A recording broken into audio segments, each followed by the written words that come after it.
அதாவது ஹதீசுகளை பொறுத்தளவில் ஷாம் என்று தான் வருகிறது. ஹதீஸில் ஷாம் ஷாம் என்று தான் ஹதீசுகள் நிறைய நாம் பார்த்தால் ஷாம் என்ற வார்த்தை தான் பயன்படுத்தப்படும். ஷாம் என்றால் என்ன?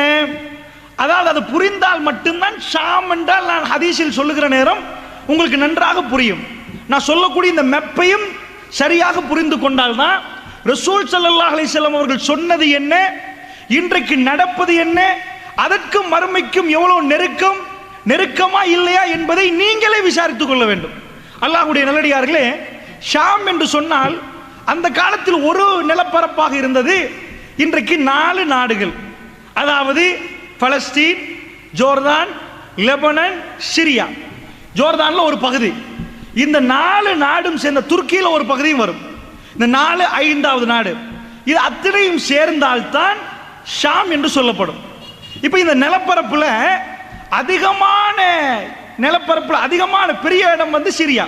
இப்போ ஷாமை பொறுத்தளவுல பலஸ்தீன் சின்னது, ஜோர்தான் சின்னது, லெபனான் இந்த பக்கம் சின்னது. அப்ப இந்த பக்கத்தில் உள்ள பெரிய நிலப்பரப்பு என்னது? சிரியா, அதான் அதிகமானது. இப்போ நம்ம இலங்கை என்று வைத்துக் கொண்டால் யாழ்ப்பாணம் இருக்குது. யாழ்ப்பாணத்துக்கு அடுத்தபடி என்ன இருக்குது? கடல். கடலுக்கு அப்புறம் இந்தியா. இந்த கடல் இல்லைன்னு நினைங்க, சிரியா முடிகிற நேரம் கடல் இல்லை. யாழ்ப்பாணத்துக்கு அடுத்த இந்தியாவா? அதே மாதிரி சிரியா முடிகிற நேரம் முடிஞ்ச உடனே துருக்கி தொடங்கிடும். சிரியாக்கு மேல துருக்கி. இப்ப யுத்தம் எங்க நடக்குது? ஹல்ப், அலப்போன்னு சொல்லுவார்கள். அலப்போன்னு சொல்லுவது இலங்கையில யாழ்ப்பாணம் எப்படி மேல இருக்குதோ சிரியாவுடைய அந்த மேல பகுதி தான் அலப்போ, ஹல்ப். இந்த ஹல்புக்கு மேல, ஹல்பை தாண்டினா துருக்கி. ஏன் இதை சொல்றேன்னா, ஹதீஸ்கள் எல்லாம் இந்த இடத்தோட தான் சுத்தி வரும். அதனால நல்லா புரிஞ்சுக்கோங்க மெப்ப. இந்த ஷாம் என்ற மண்ணை பொறுத்தளவில் இப்ப சவுதியில் இப்படி நின்றோன்னு வைங்க, நின்றா இடது பக்கமா உள்ள மண்ணு தான் ஷாம், வலது பக்கமா உள்ள மண் வந்து யமன். வலது பக்கத்தில் யமன் வந்துடும், இடது பக்கத்தில் ஷாம் வரும். ரசூல் ஸல்லல்லாஹு அலைஹி வஸல்லம் அவர்கள் மறுமையினால ஒட்டி சொன்ன அத்தனை விஷயங்களும் அந்த நிலப்பரப்பில் தான் நடக்க போகிறது. இதுல தான் ரசூல் ஸல்லல்லாஹு அலைஹி வஸல்லம் அவர்கள் நிறைய சொன்னார்கள். அப்படி என்றால் நல்லா புரிஞ்சிருப்பீங்க. சவுதி இதண்டா இந்த பக்கம் இப்படி நான் நிக்கிறேன், இந்த பக்கம் அப்படியே யமன் வலது பக்கம், இந்த பக்கம் அப்படியே ஷாம். இந்த ஷாம்ல வந்து நான் சொன்னேன் பலஸ்தீன், ஜோர்தான்ல ஒரு பகுதி, லெபனான்ல ஒரு பகுதி, சிரியா, துருக்கியில சின்ன பகுதி. இது எல்லாத்தையும் ஒட்டி தான் ரசூல் ஸல்லல்லாஹு அலைஹி வஸல்லம் காலத்தில் ஷாம் என்று இருந்துச்சு. அல்லாஹ்வுடைய நல்லடியார்களே, இந்த ஷாமை பத்தி எக்கச்சக்கமான ஹதீஸ்கள் வருகிறது. முதல்ல ஒரு முஸ்லிம் இந்த யுத்தத்தை பத்தி ஏன் வேதனைப்படணும் தெரியுமா? காபத்துல்லாஹ்ல கை வச்சிட்டாங்கன்னு வைங்க, சும்மா இருப்போமா? துடிக்க மாட்டோம், பதற மாட்டோம். அல்லாஹ்வுடைய ஆலயம்டா நமக்குள்ள எந்த பேதமும் பார்க்க மாட்டோம், எல்லோரும் ஒரு அணியில் நிற்போம். காபத்துல்லாஹ் உசுர துறக்க அடுத்த நிமிஷம் நான் நீங்களை யோசிக்க மாட்டோம். மஸ்ஜிது நபவி, மதீனாவும் நமக்கு அப்படி புனிதம். இந்த இஸ்லாமிய மார்க்கம் அவர் ரசூல் ஸல்லல்லாஹு அலைஹி வஸல்லம் சொல்லி தர்றாங்க, 3 பள்ளி வாசல்கள் உங்களுக்கு புனிதமானது. ஒன்று பைத்துல்லா, காபத்துல்லா, அடுத்தது மஸ்ஜிது நபவி, அதுக்கு அடுத்தது மஸ்ஜிதுல் அக்ஸா. இது எங்க இருக்குது? ஷாம்ல இருக்குது. அப்ப மக்கா எங்களுக்கு புனிதம், மதீனா எங்களுக்கு புனிதம், அதுக்கு அடுத்தபடியாக புனிதமான இடம் என்ன?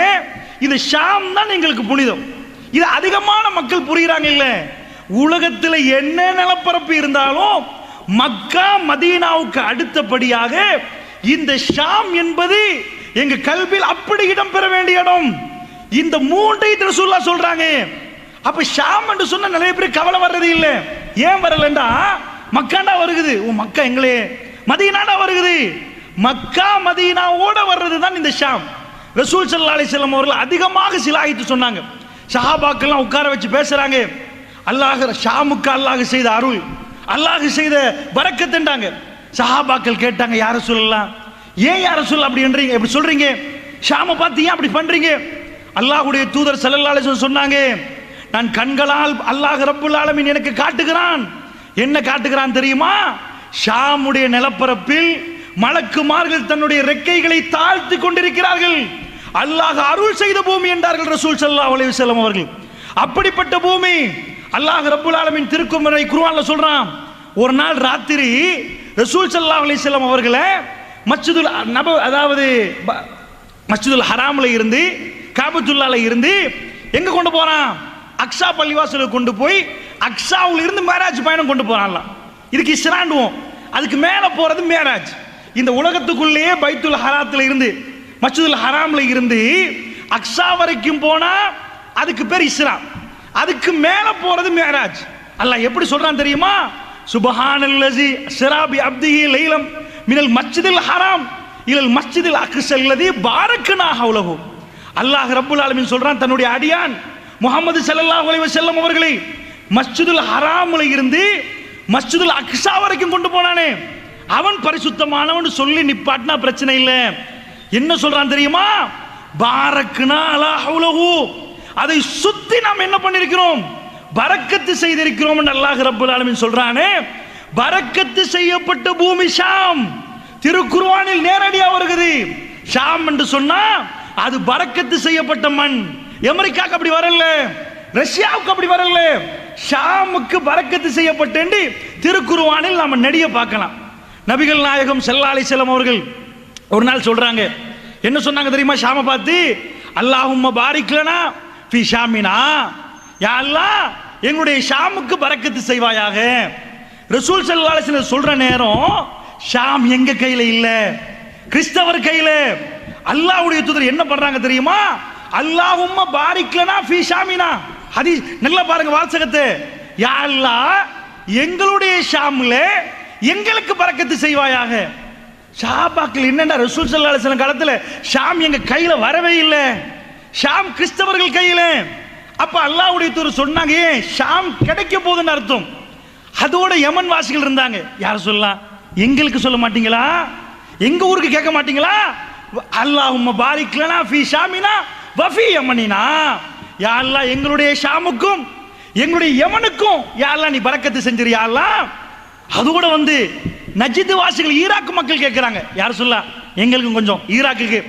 அல்லாஹ்வுடைய தூதர் 3 வாட்டி சொன்னார்கள், அல்லாஹும்ம பாரிக் லனா ஃபீ ஷாமினா வ ஃபீ யமனினா. யா அல்லாஹ் எங்களுடைய ஷாமுக்கும் எங்களுடைய யமனுக்கும் பரக்கத்து செய்வாயாக யா அல்லாஹ். 3 வாட்டியும் ரசூல் ஸல்லல்லாஹு அலைஹி வஸல்லம் அவர்கள் நஜ்த் ஈராக்கை சொல்லவே இல்லை.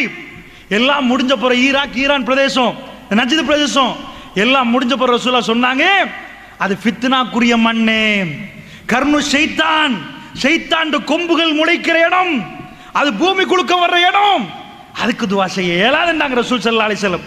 அல்லாஹ்வுடைய நல்லடியார்களே, பெருமானார் ரொம்ப ரொம்ப ரொம்ப விரும்பின இடம் ஷாம். ஒரு நாள் ரசூல் ஸல்லல்லாஹு அலைஹி வஸல்லம் சொல்றாங்க, ஒரு காலம் வரும், ஒரு யுத்தம் நடக்கும், அந்த யுத்தம் 3 இடங்களில் நடக்கும் என்றாங்க. ஒன்று ஈராக்கில் நடக்கும் என்றார்கள், அடுத்தது ஷாமில் நடக்கும் என்றார்கள், அடுத்தது யமனில் நடக்கும் என்றார்கள். இன்றைக்கு 3 ஈராக் முடிந்து விட்டது, அதுக்கு மேலேயும் இருக்கும் இன்ஷா அல்லாஹ். ஷாமில் நடக்கிறது, யமனில் நடக்கிறது. சஹாபாக்களில் ஒருவர் கேட்டார், யா ரசூலல்லாஹ், அந்த நேரத்தில் எந்த சபைக்கு எந்த படைக்கு நான் போக வேண்டும் யா ரசூலல்லாஹ்? அல்லாஹ்வுடைய தூதர் என்ன சொன்னார்கள் தெரியுமா? ஷாமுடைய படைக்கு போன்றார்கள். யா ரசூலல்லாஹ், ஷாமுடைய படைக்கு நான் தவறிவிட்டேன் என்றால் எந்த படைக்கு யா ரசூலல்லாஹ் நான் போக வேண்டும்? யமனுடைய படைக்கு போன்றார்கள் ரசூல் ஸல்லல்லாஹு அலைஹி வஸல்லம். அல்லாஹ்வுடைய தூதர் விரும்பியது ஷாம், இல்லாவிட்டால் யமன். ஈராக்கை பற்றி ரசூல் ஸல்லல்லாஹு அலைஹி வஸல்லம் அவர்கள் பேசவில்லை. அல்லாஹ்வுடைய நல்லடியார்களே, அப்படி என்றால் ஷாம் ரசூலுல்லாஹ்வுடைய நாவினால் பரக்கத்து செய்ய யா அல்லாஹ் இந்த ஷாமுக்கு பரக்கத்து செய்து விடு என்று கேட்டார்கள். யா அல்லாஹ் இந்த யமனுக்கு பரக்கத்து செய்து விடு என்று கேட்டார்கள். சுப்ஹானல்லாஹ், ஷாமுக்கு செய்யப்பட்ட பரக்கத்து, நபிமார்களுடைய வருகை, இமாம்களுடைய புத்தகங்கள் எழுதப்பட்ட எக்கச்சக்கமான இமாம்கள் எல்லோரும் ஷாம். பேர் குறிப்பிட்டு இன்றைக்கு நான் சொல்லக்கூடிய எல்லா ஹதீஸும் ஷேக் அல்பானி அவர்களால் சஹீஹாக்கப்பட்ட ஹதீஸ் தான் சொல்ல போகிறேன். இந்த ஷேக் அல்பானி அவர்கள் பிரச்சாரம் செய்த மண்ணு ஷாமுடைய மண்ணு. ஷேகுல் இஸ்லாம் இமாம் இப்னு தைமிய்யா ரஹ்மத்துல்லாஹி அலைஹி எக்கச்சக்கமான ஃபத்தாவா இப்னு தைமிய்யா மட்டும் மஜ்மூ ஃபத்தாவா மட்டும் 24 வால்யூம்களோடும் அப்படி கிதாபுகள் எழுதி வைத்திருக்கிறார். இங்க தொடங்கினா கிதாப் அங்க முடியும். அப்படி எழுதின அவருடைய வீர பிரச்சாரம் நடந்தது ஷாமில். அல்லாஹ்வுடைய நல்லடியார்களே, இமாம் நவவி அவர்கள் பிரச்சாரத்தை முடக்கிவிட்ட இடம் ஷாம். அல்லாஹ்வுடைய நல்லடியார்களே, ஹஜருல் அஸ்கலானி ரஹ்மத்துல்லாஹி அலைஹி அவர் பிரச்சாரம் செய்த இடம் ஷாம். நான் என்ன உங்களுக்கு சொல்ல வர்றேன், பெரும் பெரும் இமாம்கள் என்று யாருடைய பெயரை நீங்கள் எடுத்துக்கொண்டாலும் அவர்கள் பிரச்சாரம் செய்த பரக்கத்து பொருந்திய இடம் ஷாம். அல்லாஹ்வுடைய நல்லடியார்களே, ஷாமை ரசூலுல்லாஹ் சிலாகித்து சொன்னார்கள். ஷாமுக்கு நிறைய பரக்கத்தை வேண்டி ரசூல் ஸல்லல்லாஹு அலைஹி வஸல்லம் அவர்கள் பிரார்த்தனை செய்தார்கள். அந்த ஷாமை பற்றி இப்படியெல்லாம் சொன்ன ரசூலுல்லாஹ், சிலாகித்து சொன்ன ரசூலுல்லாஹ் விரலை நீட்டி சொன்னார்கள், இதுதான் கடைசி நாளைக்குரிய அடையாளம் என்றே சொன்னார்கள். அர்துல் மஹ்ஷர் என்றார்கள். மஹ்ஷருடைய பூமி ஷாம், அர்துல் மஹ்ஷர் என்றார்கள். இந்த ஷாம் இருக்கிறது, இது மஹ்ஷருடைய மண் என்றார்கள் ரசூல் ஸல்லல்லாஹு அலைஹி வஸல்லம் அவர்கள். மஹ்ஷருடைய மண் என்றால் மஹ்ஷர் மைதானம் நினைச்சிடக்கூடாது. மறுமை நாள் நெருங்குற நேரம் நெருப்புகள் எடுக்குமா, இந்த பக்கம் அந்த பக்கம் எல்லா பக்கமும் நெருப்பு எடுக்கும். அந்த நெருப்பு மக்களை தள்ளிட்டே வரும். மக்கள் எல்லோரும் மறுமை நாளுக்கு நெருங்குற நேரம் ஒன்று சேருகிற இடம் ஷாம் என்றார்கள் ரசூல் ஸல்லல்லாஹு அலைஹி வஸல்லம். அப்படி என்று சொன்னால் இப்பொழுது நாம் ஷாமில் இருந்தே வருவோம்.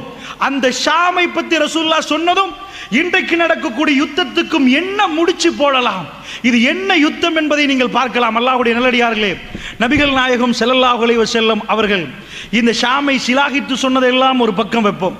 அதில் எக்கச்சக்கமான பரக்கத்துகளை நாங்கள் பார்த்து விட்டோம். அந்த மண்ணிலே ஒரு பிரச்சனை என்றால் ஒவ்வொரு மூமினுடைய கல்விலும் வேதனை உருவாக வேண்டும் என்ற சிந்தனையும் உங்களுக்கு மத்தியில் வைத்து விட்டேன். ரசூல் ஸல்லல்லாஹு அலைஹி வஸல்லம் அவர்கள் ஷாம் கிடைக்க முன்னாடி இந்த துஆவை செய்தார்களே, அல்லாஹ் மீது ஆணையாக ரசூலுல்லாஹ் மௌத்தாகி 4 வருடங்களுக்கு பிறகுதான் ஷாம் எங்கள் கையிலே கிடைக்கிறது. ரசூலுல்லாஹ் கேட்ட துஆ என்ன? அல்லாஹும்ம பாரிக் லனா ஃபீ ஷாமினா, யா அல்லாஹ் எங்களுடைய ஷாமுக்கு எங்களுக்கு பரக்கத்து செய்வாயாக என்று கேட்டார்கள். கேட்கிற நேரம் ஷாம் யாருடைய கையிலே? ரோமர்களுடைய கையிலே, கிறிஸ்தவர்களுடைய கையிலே. ரசூலுல்லாஹ் மௌத்தாகி அபூ உபைதா இப்னுல் ஜர்ராஹ் ரலியல்லாஹு அன்ஹு அவர்கள் 4 ஆண்டுகள் ஹிஜ்ரி 15ஆம் ஆண்டு உமர் பின் கத்தாப் ரலியல்லாஹு அன்ஹுடைய காலத்தில் அவர்தான் ஷாமை கைப்பற்றி கொண்டு வருகிறார்.